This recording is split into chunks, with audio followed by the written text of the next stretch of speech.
Before I introduce anyone here, our featured guest poet, Reginald Dwayne, I am welcoming the 55th former governor of New York State, and I should have looked up his bio before I stood up here, but his name is David A. Paterson. I know him as David, so I'll just be informal.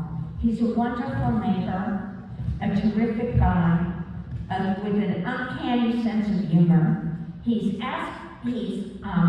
what do you call it? Idiots are not smart.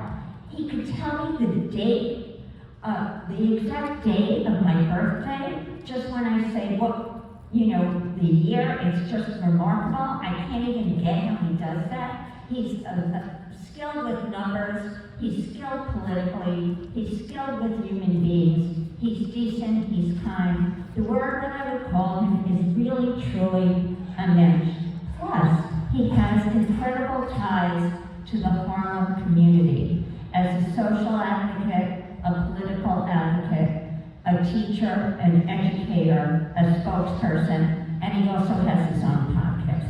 What more can I say? Welcome, 55th Governor of New York State, who will welcome all of you and the Harlem community, David A. Paterson.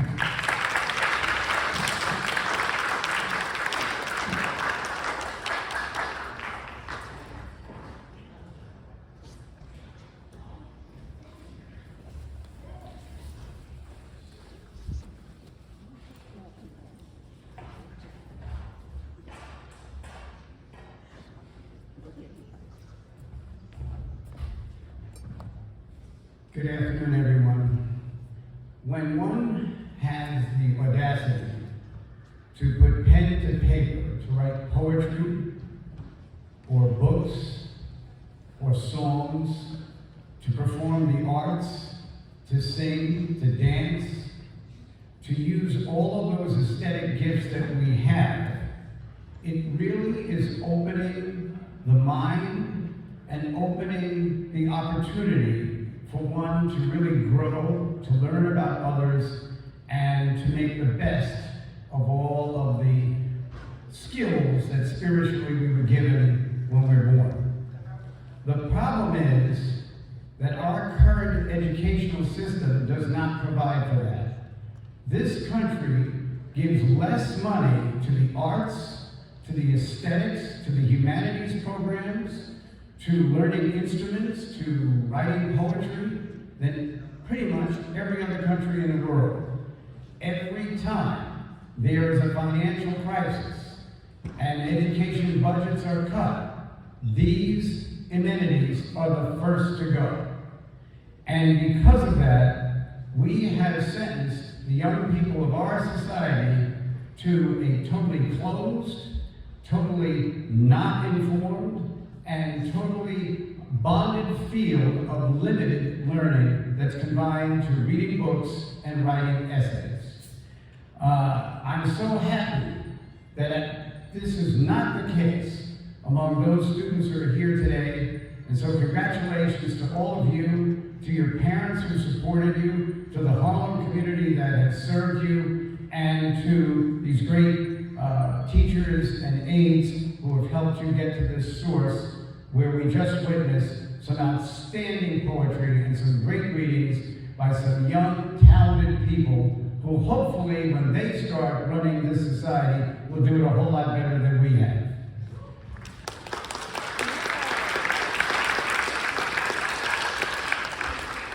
This idea of confining education rather than expand it goes against the great advice of the noted theorist Plutarch, who once said, "The mind is not a vessel to be filled, but a fire to be ignited."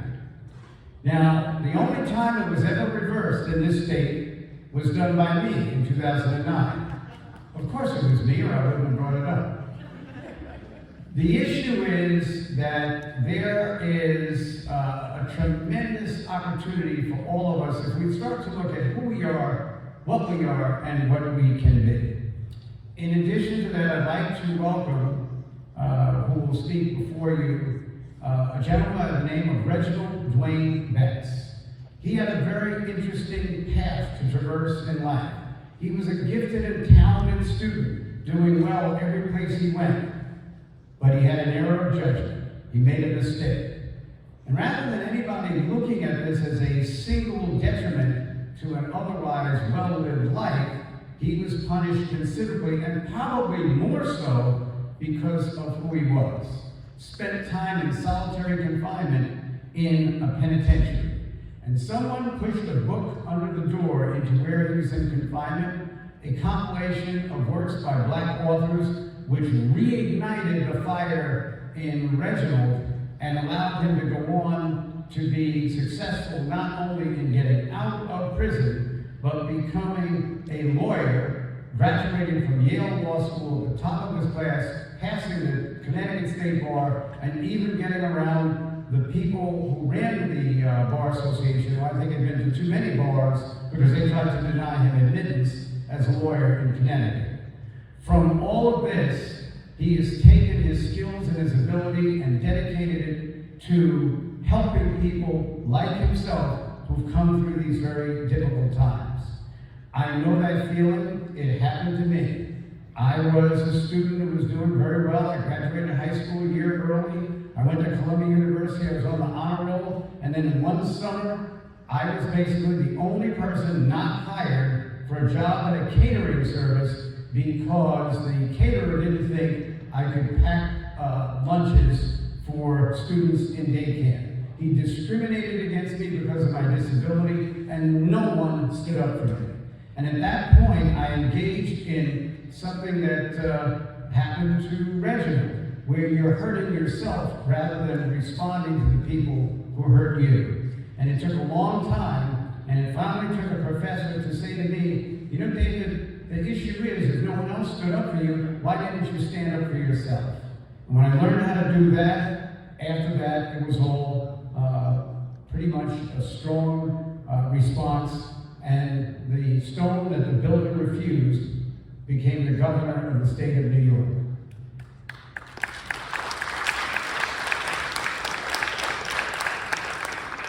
So we welcome Mr. Betts here this afternoon. Thank you all for coming. This is a gathering of few that you see these days, where you're seeing the mind expansion and the belief that soars when young people have a great deal of talent and the institution gives them the opportunity to express it. Thank you very much.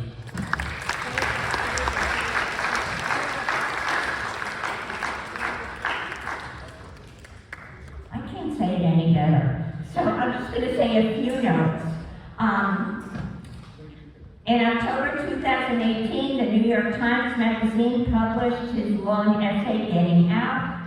Several months later, the piece was awarded a National Magazine Award. The publication was another example of Betts entering into a new genre and bringing the same depth and richness of self-reaction and exploration of the central problem of this generation, incarceration and its effects on families and communities. Just a few other notes because David A. Paterson said it most beautifully. He has written 2 collections of poetry, the recently published and critically acclaimed Bastards of the Reagan area, and he reads his own poem. When he was awarded the PEN New England Award for Poetry for his collections, Bastards of the Reagan Era, Mark Doty said, quote, Betts has written an indelible lament for a generation, a necessary book for this American moment. His memoir, A Question of Freedom, a memoir of learning, survival, and coming of age in prison, is the story of a young man confined in the worst prisons in the state of Virginia, where solitary confinement, horrific conditions, and the constant violence threatened to break his humanity. Instead, he used his time, like David said, to turn himself into a poet, a scholar, and an advocate for the reform of criminal justice. Fell in the book that you will get challenges our notion of justice. In addition, he's an artist who had an exhibit redaction of prints at MoMA PS1 between his work in public defense, his years in advocacy, and his own experiences as he is uniquely positioned to speak to the failures of the criminal justice system and presents encouraging ideas for change. He is a 2021 MacArthur Fellow. Welcome, Reginald Dwayne.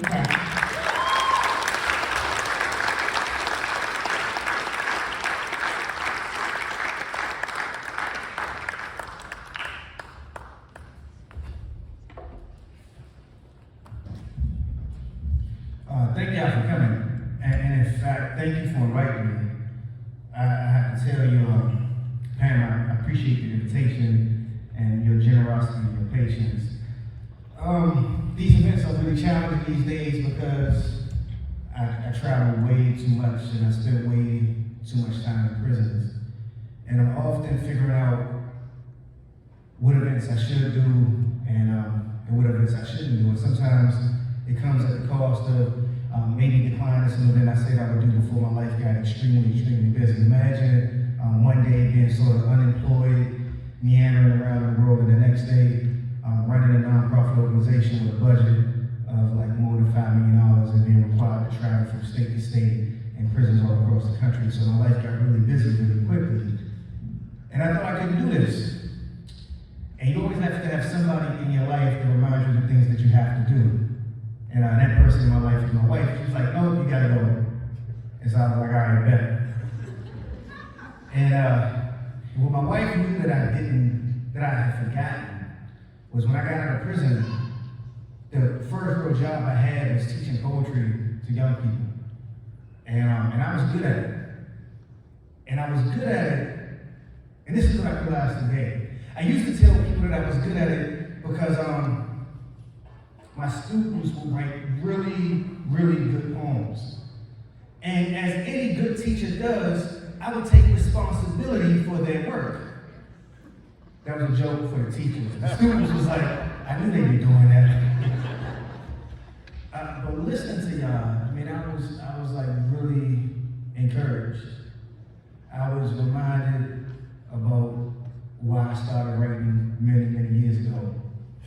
Like Governor Paterson, I skipped a grade in high school, graduated a year early. I skipped a grade and went to prison, so it's not as joyous. And when I was locked up, I discovered poetry, and I discovered possibility in poetry. And listening to you read, I mean, some of the lines, I was like, I'm gonna steal that. And if somebody tells you they thought about stealing your line, that is the highest compliment. I heard you guys say some things that I thought was wise beyond your years, and just eloquent. And you were funny too. So I shouldn't read after you because I feel like you did such a good job, but I'm gonna read a few of my poems. And I'm gonna start with a poem by a Ukrainian poet I know named Serhiy Sadan. Because this whole thing was joyous, and I want to start with thinking about other people's poetry, because the beauty of poetry is that we get to center our own lives, but we get to center the experience of the people that we love in the world, and sometimes their words. So I'm gonna read one poem by him and then a few poems by me, and I will walk off the stage. Take only what is most important. Take only what is most important. Take the letters. Take only what you can carry. Take the icons and the embroidery. Take the silver. Take the wooden crucifix and the golden replicas. Take some bread, the vegetables from the garden, then leave. We will never return again.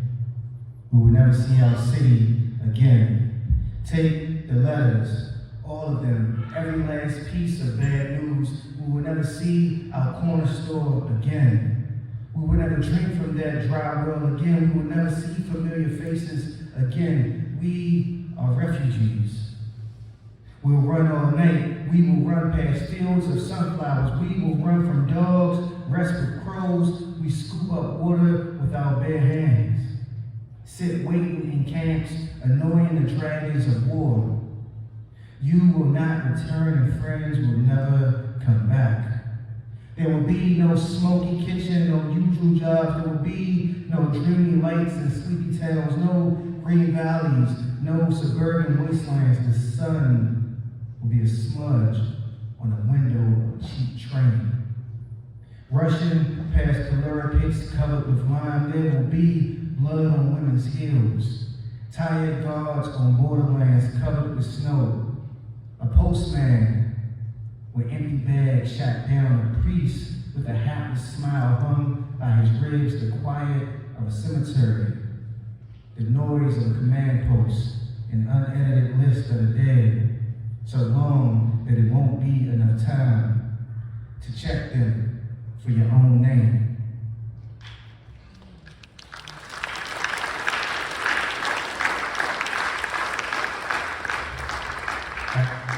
So everybody, well, a bunch of you guys have a copy of my third book. It's called, my third poetry book is called Felon. And I'm gonna read one poem out of this, but I'm gonna read a bunch of new poems. And the reason I'm gonna read some new poems is I'm reminded of what inspired me to write the poems. A friend of mine was sick. And a lot of my poems come out of my own experiences or experiences of people that I care about. And my wife and my son tell me that my poems are really dark, that they can't read them after 7:30 p.m. at night because they inspire nightmares. That was also a joke. But they are joyous. And I started writing because every act of poetry, right, is one of two things. Is your attempt to communicate something to yourself, or is your attempt to communicate something to somebody you care about. And so I had this friend that was sick, and all of a sudden I was writing these poems, and I found it to be quite lovely because it was me trying to capture some joy in the world because I knew the person was dealing with something. So I've never read these aloud. And I figured what better time than today to try out some new work. So I'm gonna read some new stuff. Volunteer tomatoes. Whatever about expectations. On a Monday, the small birds sing the same, and again, I do not call my father. There is something about these stories we don't tell. Once he told me success is a synonym for random or coincidence, or as he called it, his favorite word, happenstance. He had never called me happenstance, but there is something of that to this. And so, on one of these happenstance Mondays, I was in my garden hoping to make more than my regret grow. Learning to weed is more proxy of science than science, and more happenstance than skill. But I learned to notice what was new, and then decide the new was beauty. I've always wanted to be called beautiful, and held with the tenderness of a man sliding a tire into a car on a jack at midnight. Whatever about being held. On that Monday, I noticed the vines of a tomato and thought of my father. Did I mention he too gardens? All of my stories are about this man. Once he told me about volunteer tomatoes, said they only come to those who honor the gift of fruit unasked for. I took off gloves before tenderly touching the green globes. Such a certain kind of surprise, a wonder, something left over by a visitor I might not have wanted. Some squirrel or bird or God. And though the green thing in my hand was not rightly yet a tomato, I sank my teeth into its not yet tender flesh.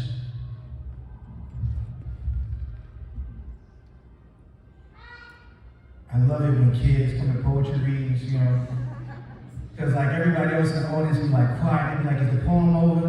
And the kid like, I almost cursed. In fact, take note of this day, my youngest son tells me that I cannot go more than an hour consecutively without cursing. He is wrong, but because he's 10, he thinks he's right about everything. And so if you see him, and I'm about to read a poem for him in celebration of me calling him out, which he would take offense to, but then say that I'm right. If you see him, remind him that you did not hear me curse today, and neither did this small child. Memorial hoops. That Memorial Day broke a record for cold. For us wanting to be anywhere but outside. And it was late May, the weekend we called Memorial. My mother is a veteran, but that is a story for another time. And we were driving into the mother of River State, my youngest son, named after two men. One who turned a trumpet into a prayer, the other named Thelonious, who before piano became whatever those who know say God sounds like. It was me and friends who, like me, imagined watching their sons trade baskets with strangers was some kind of holy. Around us was more granite than black folks, and I carried Primo Levi's If This Is a Man in my knapsack, hesitant to return to all the astonishing ways we make each other suffer and still somehow survive, and astonished most by how we remember. I've forgotten my fair share of things that matter, but who am I kidding? The weekend was about basketball. We'd driven 3 hours to this colder weather. My youngest boy hoped he'd heat up once the ball touched his hands. Did I say we named the child after the idiosyncrasies of jazz? All because as children, I don't think my wife and I knew enough ambition to save us from what we'd encountered. These were the days when he and a 9 he suited up with desired little more than to hit a rasp of a ball against whatever passed for wood in a gym with a hoop. There is something to be said about how basketball makes boys of men and men of boys. The ref who chatted with his parents wondered why a cousin the age of the ballers ate potato chips for breakfast. The other team had a player who made me think, though she be but little, she is fierce, as she, the only girl on the court, slipped the jewel into that hovering crown we cheered. Even those of us whose boys sought to dribble and jump shot their way to the glory of a win. And when Miles came down as if he knew what would happen, I didn't hold my breath. A crossover. The ball then swung around his back. The kid before him lost on some raft in a wild river. Maybe he knew the ball would fall true because he turned around to watch us as much as to get back on defense. And we laughed and laughed and laughed and watched as kids barely large enough to launch all of their need at a target did so again and again.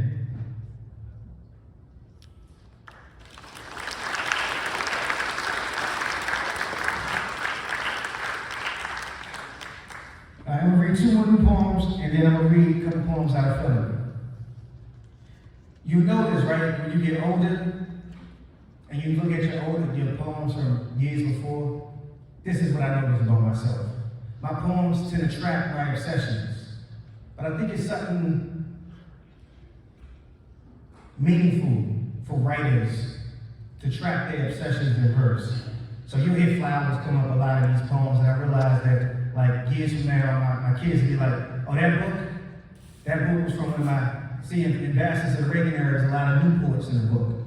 But my son told me to quit smoking. And so I kept writing about it as a way to motivate myself to quit. So if you look at that book, he'll be like, oh yeah, that's the book when my dad was quitting smoking. And then if you read about Felon, he'll be like, that's the book when he kept going back to prison and prison and prison. And if you read the new book, 10 years from now, he'll tell you, yeah, that was that year when my dad decided he was going to be a gardener. Oh, it only lasted for a year. It was a beautiful year. White peonies. This is how it happens. One morning, the ground is only the ground, and then green shoots through the rich brown loam. I learned the word loam when I was starving for something. Fools will call it love, and I would say it was a time machine. Longing for some days, months, years, when the regrets didn't bloom like this thing from the ground that I could barely name. Tell me how these peonies have migrated from Asia to my garden, have found their way into my line of vision despite prison and all the suffering I don't speak. It all happened so sudden, is what I mean to say. When sadness becomes a beauty before your eyes, so start when you ask friends what to name this flower before you. I admit, I pretended to be God, to give a name to this thing that gives me joy. I called it Sunday, then called it after my firstborn. Have you ever been so startled with the unexpected that you wanted someone's blessing to name the thing? The peonies are so beautiful, they frighten me. They grow on thin stems that are longer than my arms, and the blooms are heavier than the stems. But isn't it always so? The beauty of the world so heavy, we fear the world cannot stand it. And yet, why will we not want to pray when we notice? Why do we forget that naming is the first kind of prayer?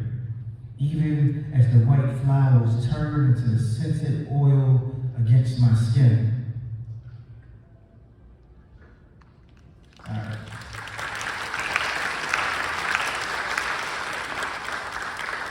My service is not begging for you to clap for me, but as poets know who come to the stage, right? Like after you read a poem, nothing makes you feel happy when people clap. It don't even matter if it's a pity clap. You'd be like, thank you. The Apollo was down the street. I got I shouldn't tell y'all this because I'm not supposed to announce it, but I'm gonna tell y'all because I keep breaking all the rules. I'm gonna be on the Apollo stage. I'm really excited about that.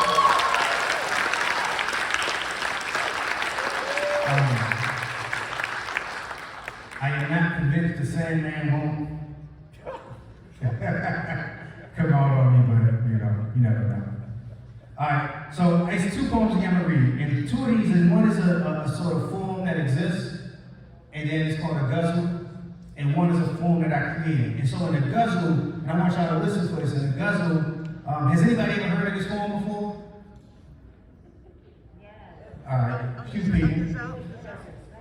That's true, right? So I was doing this thing, I was teaching this class of high school students, and I kind of don't always like high school students, because these students thought they knew everything. And I was like, I'm gonna give them an assignment. They said something like, you never challenge us, Mr. Dwayne. And I was like, I'm gonna give them an assignment I know they can't do. So I said, I want y'all to write ghazals. And the reason why I thought they couldn't do it is because I couldn't do it. I had been struggling to write one for months and months. And so I tell these students, I say, yeah, you gotta write this ghazal. And this is a really complicated and difficult form. And this is the structure. It's written in couplets, right? And you got a phrase that repeats. First, it repeats at the end of both the first line and the second line. And then it repeats at the last line of each couplet. So that's one challenge. The second challenge is that the word before the couplet has the rhyme. And I was like, this is why I knew I got them. I didn't tell them this part, but I knew I was setting them up. They didn't have a rhyming dictionary. So I was like, these teenagers can't rhyme without a dictionary. I can't rhyme without a dictionary. Tell them to do it. 35 minutes later, like 80% of the class had written ghazals. And, they leave and give me their poems, and they're like, what's wrong, Mr. Dwayne? Why you seem so sad? And I was like, oh, it's okay. But I was really committed to writing a ghazal after that. And so if you look at my first book of poems, I got like 7 ghazals in it. This is the first time I publicly admitted that it was a group of high school students that inspired me to recognize what I was capable of. And because I do think that, like, as students, you think that our job is to tell you things, or our job is to show you what you are capable of. But a lot of times, as students, what you do is show us what we're capable of. And so we can clap for that.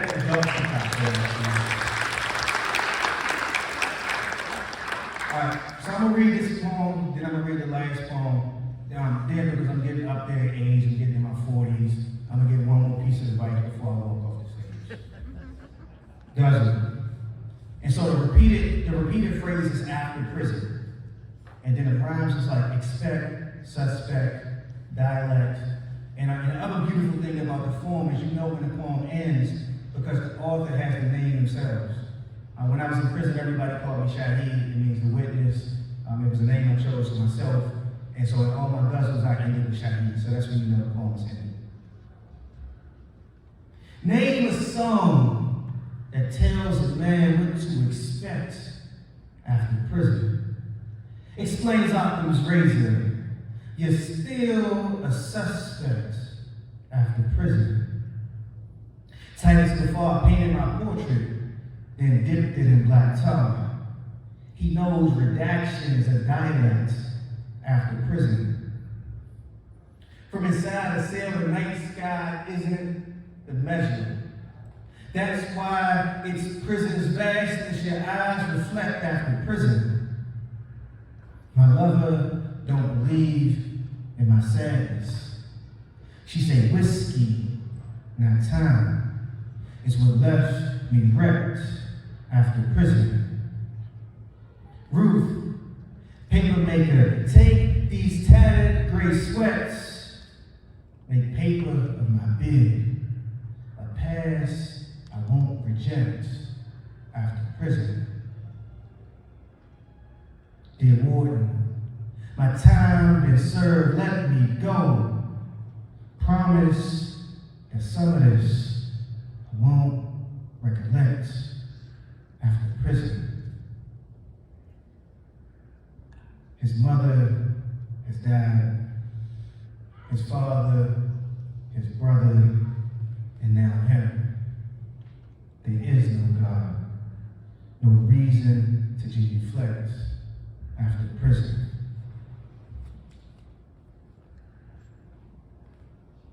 If fools say you can become anything when it's over, told them straight up ain't nothing to resurrect after prison.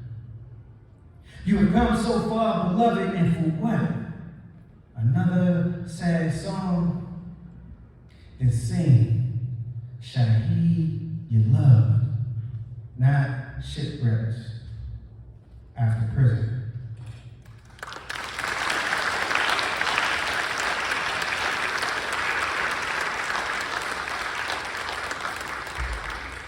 All right, so I'm gonna get a piece of bootleg advice before I read the last poem.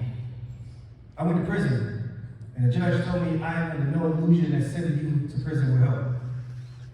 And I'm astonished sometimes when I talk to high school students, because some of you guys are much bigger than I was when I went to prison. I was like 5'5" and 120 pounds. I spent my first 9 days in the county jail in solitary confinement, sleeping on a slab that was similar to the floor that I'm standing on now, without a blanket, without a pillow, without a sheet. And I remember being constantly told what was not possible. And I remembered it because I was so young. And even when I came home and I started to be successful, people would always remind me that I wasn't from a place where certain kind of success was possible. I came out and went to a community college, and people would laugh at me because I went to community college. Then I went to a state school. And I thought that I had made it. And I still had trouble finding work. But I knocked on doors that I knew weren't meant for me. Because everybody, you get into situations where people tell you what you can't do, but the trick is like, do you fall asleep in your enemy's dream? Do you begin to believe that the things that you aspire to aren't meant for you? And I kept knocking on doors. And every time I couldn't get something, I would randomly decide to try to do something that was bigger. People praise me right now for going to Yale Law School, right? It's like the best law school in the country. I'm actually giving a commencement speech at Yale Law School next weekend. I graduated in 2016, and I am giving a commencement speech less than like a decade after I graduated. And it's cool, but the wildest thing about that is I decided to go to law school because I couldn't get a job. And so what that tells me that I want to tell you is that you constantly have to be ready to pivot in this world. And once you decide that you're going to make it, you constantly have to be ready to shift and improvise and live your life as if it's a jazz improvisation.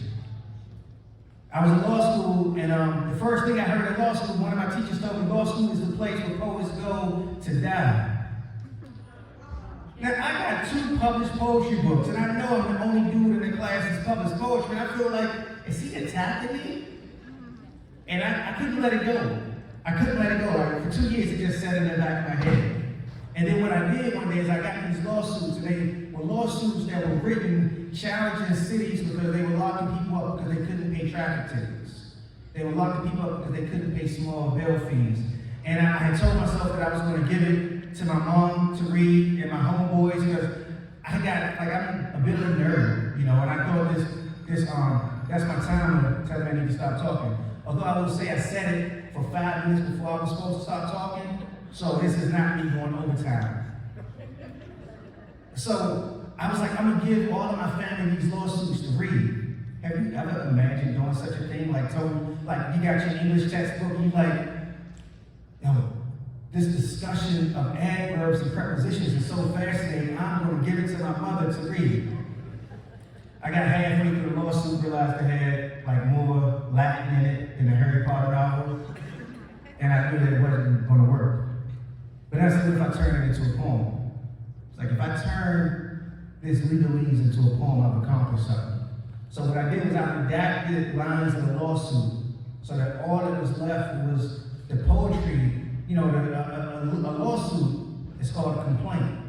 And there's a poetic form called the complaint. And so I wanted to make the lawsuit match the poetic form. So I'm gonna read the first 3 pages of a poem called In Alabama, and then I will graciously thank you for being so attentive and for giving me your time. And I hope that you come check my show in Harlem when it's in Harlem. And this is a beautiful program, it really is lovely. And I'm glad I got a chance to be part of the 50th anniversary. And I couldn't ask for a better crowd. I couldn't ask for a bigger crowd. We even got a kid who's like, yo, he was interested 15 minutes ago, but now, no. In Alabama, in the middle of Alabama, the people versus the city of Montgomery. The plaintiffs, impoverished, jailed by the city, unable to pay traffic tickets, pay or sit in jail.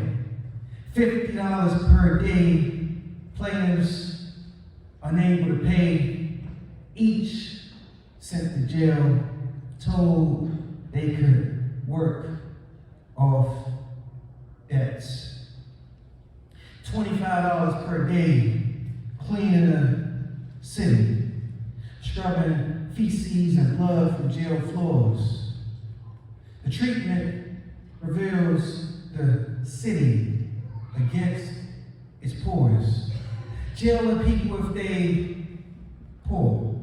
Plaintiffs seek fundamental rights they suffer.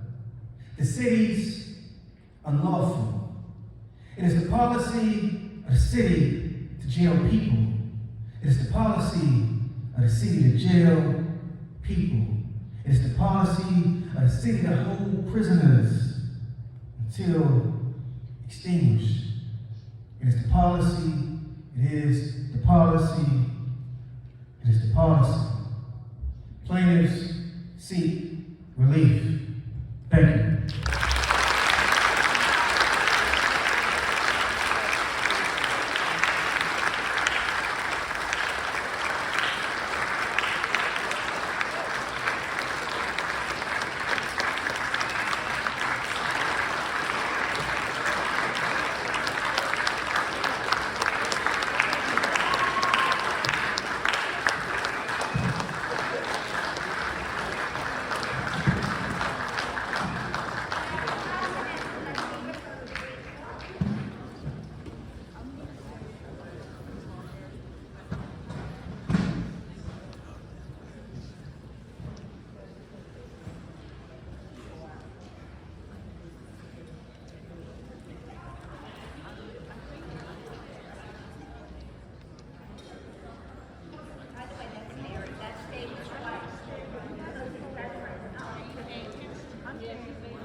return his phone for me and send it to me.